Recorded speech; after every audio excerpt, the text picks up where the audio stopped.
my name's Sandy, and I do work at ACE, and you saw my student, and I've got other students there, and no wonder I'm so proud of what I do, and I get so excited about it, because look at them.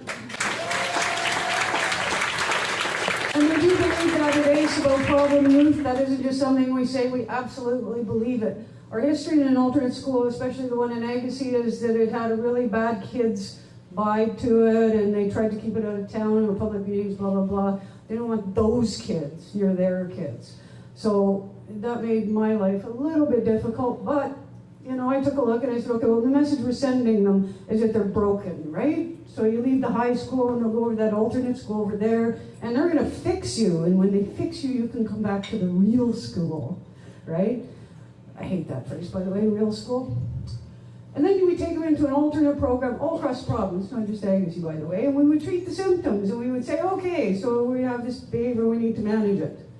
Well, we really want to find out why, right? So, let's take anger management, for example. I have angry kids, you teach them to breathe, you take them to walk, life is good, except one problem, the anger's still there, something is going to trigger it again. So you need to look down deep to find out why that anger is there before you can do anything about it.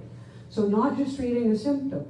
No wonder they're angry. Did you see what the ministry calls them in alternate schools? Students requiring intensive behavior, intervention, and serious mental illness. And that's what we have to put on them to get them extra supports, and that comes from the government. That's not just your school district. And then you have others saying all sorts of stuff. Emma had it in her talk. You're going to see a lot of repetition, by the way. She actually listens when I speak. But all these stereotypes. I was at an alternate conference, and a teacher, I was talking about my grade kids. She said, well, mine are all drug addicts and criminals. And I said, well, that could be why you're having problems. So, self-image. That's where they are when they come in, and then they go up and something happens with stereotypes, and then they go back down, and somebody says something, somebody does something, it takes forever to get there, but see it? They do climb. They may have their ups and downs, but we get there. And we start by changing the message. They're not broken. They have a choice. They can choose to go someplace where they're kind of bored and they fall asleep on their books, or they can choose to come someplace where they can be successful and graduate. And every one of our kids gets dogwood, by the way. But we have an obstacle. Stupid people, they all think they're stupid. They love the word stupid, and I can get them to not say it, but I can't get them to not feel it. So what do? I say, yes, you've done stupid things. So do I, on a regular basis, actually. Doesn't make me a stupid person. You learn from it and you move on. And then when they do learn from it and move on, we put them in a limo to go accept a new word. We call every newspaper I can possibly think of, and we get them all sorts of pride-boosting, self-esteem boosting coverage to say that they are great kids.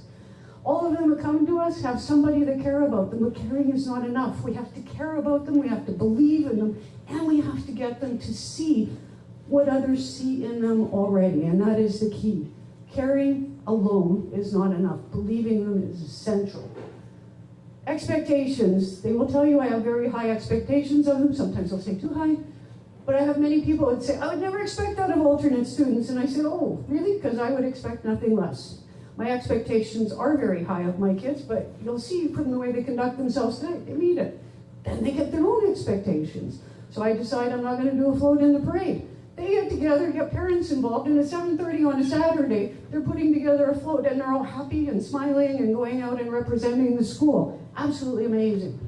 We raise the bar with our burgers. Everybody has fundraisers. Everybody sells burgers. We have Ace Burgers, and we have special sauce that they make, and they bottle, and we sell. And yes, I do have some here today. But we raise the bar over what everybody else does. We take that one extra step, we put them into the community. Christmas morning, we put on an event for seniors who have no place to go. They have intergenerational events. They have volunteering. They do lots of stuff with the Legion. Anything I tell them to do, they do. The ACE community, they built their own community, and they all say they're like one big family, and there are no cliques at ACE. Of course, the downside of that is that makes them all siblings, and they bicker all the time, and most of the gray hair is from that bickering, I gotta tell you. So we also throw them out into leadership things, because most alternate schools don't do that, and so I say, why not? So we put them in places that they're the only alternate school, and what do they do every time? They make us proud. They meet those expectations, and they are brilliant. Then they share their stories. I offer to take them to Ignites and TEDx's, And that's actually, I'm sorry, I'm pointing at a TV back there because that's what I'm watching. I took them to a conference, adult ed conference. They were speaking to educators about their stories. And then I share their stories. The problem children, despite all of their obstacles, they come to me all the time. They say, we just want to help people and make a difference. Emma wants my job specifically. She can have it, by the way. But if anybody's going to make a difference, it's those kids.